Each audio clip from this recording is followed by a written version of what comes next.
ಚುನಾವಣೆ ಎದುರಿಸಲಿ. ಕ್ಯಾಂಡಿಡೇಟ್ಗಳಿಲ್ವೋ ಅವ್ರಿಗೆ? ಕ್ಯಾಂಡಿಡೇಟ್ಗಳಿದ್ರೆ ಚುನಾವಣೆ ಎದುರಿಸಲಿ. ದುರ್ಬಲ ಇದೆ ಅಂತೇಳಿ ಯಾರು ಯಡಿಯೂರಪ್ಪನವ್ರಿಗೆ ಚೀಫ್ ಮಿನಿಸ್ಟರ್ ಮಾಡಿದ್ರು, ಯಾರು ಕುಮಾರಸ್ವಾಮಿನ ತೆಗೆದ್ರು, ಅವರೇ ತಿರ್ಗಾ ವಾಪಸ್ ಹೋಗಿ ಅವ್ರನ್ನ ತಪ್ಕೊಳ್ಳುವಂತ ವ್ಯವಸ್ಥೆ ಕೂಡ ಈ ರಾಜ್ಯದಲ್ಲಿ ನಡೆದಂತ ರಾಜಕಾರಣ ನೀವೆಲ್ಲ ನೋಡ್ತಾ ಇದ್ದೀವಿ. ನಾವೇನೋ ಬಿಜೆಪಿಯವ್ರನ್ನ ದೂರ ಇಡಬೇಕು ಅಂತ ಕುಮಾರಸ್ವಾಮಿ ಚೀಫ್ ಮಿನಿಸ್ಟರ್ ಮಾಡಿದ್ರೆ ತಿರ್ಗಾ ಯಾರು ತೆಗೆದ್ರು ತಿರ್ಗಾ ಅವರೇ ತಪ್ತಾ ಇದ್ದಾರೆ ಕುಮಾರಸ್ವಾಮಿ. ಅಂದ್ರೆ ಎರಡು ಪಾರ್ಟಿಯಲ್ಲೂ ಕೂಡ there is a lack of leadership, lack of confidence. ನೀವು ಮುಖ್ಯಮಂತ್ರಿಗಳು ನೀವೆಲ್ಲ ಹೋಗಿ ಭೇಟಿಯಾಗಿ ಪ್ರೈಮ್ ಮಿನಿಸ್ಟರ್ನ ಎಲ್ಲ ಮಾಡ್ಕೊಂಡು ಬಂದ್ರಿ ಸರ್. ಇಷ್ಟು ದಿನ ಆಯ್ತು, ನೀವು ಹೋಗ್ಬಿಟ್ಟು ಬಂದು 2 ತಿಂಗಳಾಯ್ತು. ಇನ್ನು ಎಷ್ಟು ದಿನ ಒಂದು ಪರಿಹಾರಕ್ಕಾಗಿ ಎಷ್ಟು NDR ಇನ್ನೆಷ್ಟು ದಿನ ಕಾಯ್ತೀರಿ?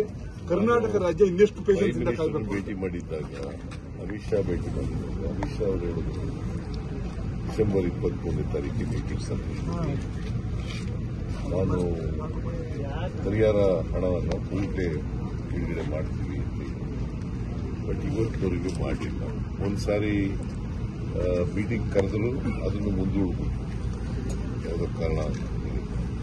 ನಾನು ಮೊನ್ನೆ ಪ್ರೈಮ್ ಮಿನಿಸ್ಟರ್ ಬಂದಿದ್ದಾಗ ಅವ್ರು ಹೇಳಿದೆ, ನೋಡ್ರಿ ನಾನು ಬಂದು ಭೇಟಿ ಮಾಡಿದ್ದೆ, ಇನ್ನೊಂದು ಭೇಟಿ ಮಾಡಿದ್ದೆ, ಅಮಿತ್ ಶಾ ಭೇಟಿ ಮಾಡಿದ್ದೆ, ಇದ್ರು ಇವತ್ತಿನವರೆಗೆ ಮೀಟಿಂಗೂ ಮಾಡಿಲ್ಲ, ಇದು ಬಿಡುಗಡೆ ಮಾಡಿಲ್ಲ.